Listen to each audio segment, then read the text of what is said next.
Sport is superstition, science, family, drama, love, theatre. It's everything. That's why we've made a betting brand for sports fans. That's Betr.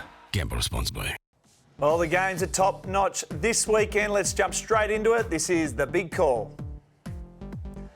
Carlos, I'm going to start with you. Can Kyrie have an instant impact for the Mavs in their doubleheader against the Kings this weekend?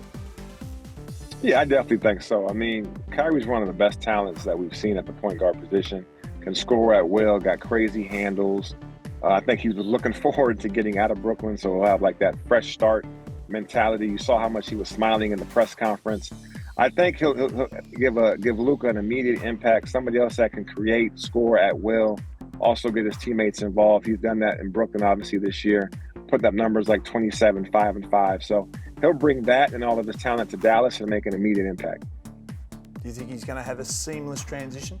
Probably. He's that talented. Like, Carlos hit that on the head, I think. Like, it's the sheer talent of Kyrie probably makes this, like, smooths it out pretty nicely. So the tricky part is you've got a double header this weekend between the Mavs and the Kings, Dicko. I think they probably split this. I want to say the Mavs win the first one, the Kings win the second one. And I'd be looking at, I think, for the first game, I think they're going to show out pretty hard because this is a Sacramento team that scores a lot, doesn't play a giant amount of defense. But I think this will be a great showcase for that Dallas offense out of nowhere. So I'd go look at Luka for a 35-plus sort of game, 9-plus rebounds, and then look at Kyrie for at least 25 points, 5-plus assists as well.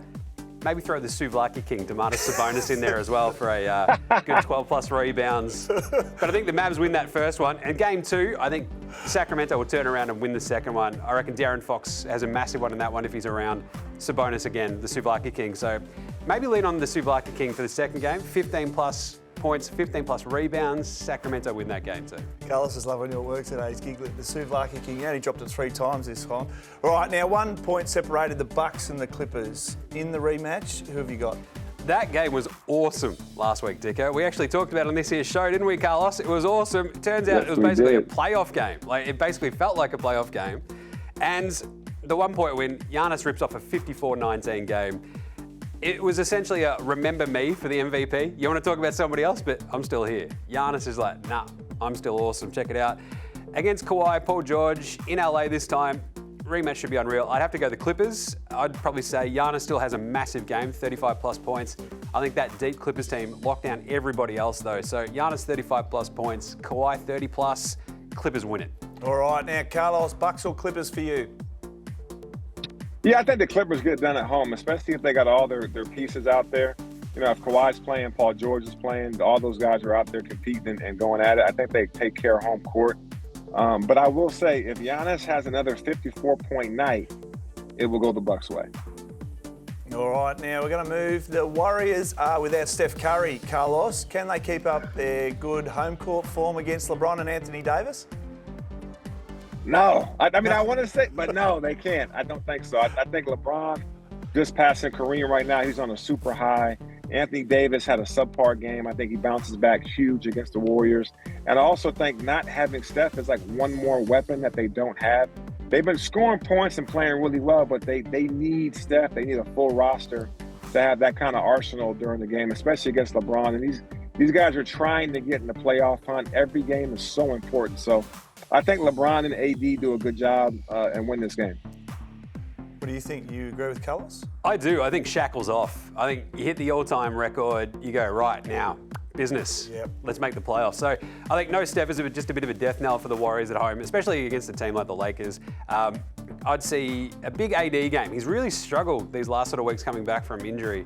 I think there's a big game, though, because you've got Draymond and maybe Kevin Looney, not giant amounts else, really, to slow him down on that Warriors squad. So look for a big AD game. I think 30-plus points, 12-plus rebounds.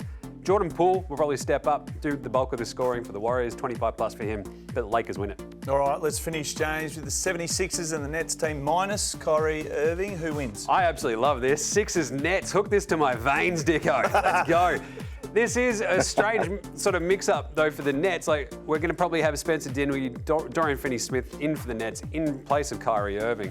But it doesn't slow down Joel Embiid at all. So I'm looking for a big Embiid game, 35-plus points, 15-plus rebounds. I reckon Dinwiddie steps up. scoring-wise. Without Kevin Durant, he's going to have the ball in his hand a lot. 25-plus points for Spence. If Cam Thomas decides to share the ball. Cam Thomas is just out there dropping 40 pieces everywhere. But I like the Sixers to win by even more than 11 points, I think. That's probably my lean for this because I think the Sixers team, they've had a couple of weird, wonky games this week. They'll see this Nets team that's a little small, has just made some changes, and they'll come out and put a bit of a whomping on them, Dicko. Okay, so Carlos, he's got the 76ers touching out the Nets. Where are you leaning? Yeah, 100% correct. I mean, even though I do know Cam Thomas is starting his march to get to 40,000 and break LeBron's record the way he's starting right now with 3 40-point games in a row, the Sixers got more. They got Maxey off the bench. They got Harden, who's probably feeling snubbed from being an all-star reserve. And they got Embiid, who's an MVP candidate. They got no size to stop Embiid. I think Philadelphia wins by 20. I think it's going to be a blowout kind of game. All right, that was the big call. Carlos, a big thank you to you. We know you're at your son's baseball game again. We'll look forward to seeing him in the World Series shortly. Welcome. I appreciate it, guys. Thank you. James, we'll keep a close eye on your games and your multis across the weekend. I have to say, you are hot as a pistol. Like, as I've been following you, you haven't missed. So hopefully you can continue that form. That's us for another week. Thanks for joining us. Don't forget to subscribe below and follow us on socials. The betting brand for sports fans. That's better. Gamble responsibly.